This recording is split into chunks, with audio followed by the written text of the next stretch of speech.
Welcome. In this tutorial, I'm gonna show you or teach you how to set out of Office on Microsoft Teams using your computer.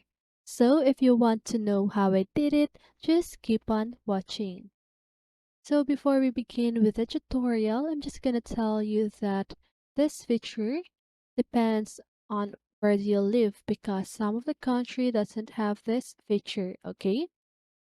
So now let's get started with the tutorial.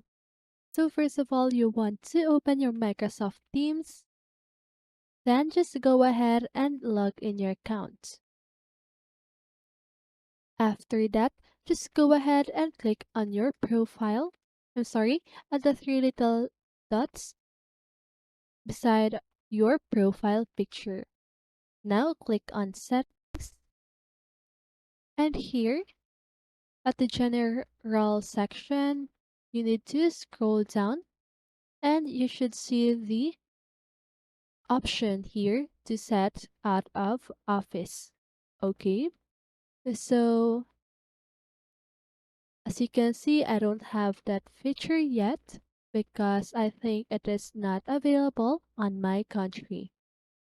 So if your device or your country has this feature, just go ahead and click on that and just need to put some information and that should set you out of office on Microsoft Teams. Okay, so that's it. So I hope this video helped you, and if it did, make sure to like, subscribe, and hit the bell notification so you won't miss a video. See you in the next one, and have a great day.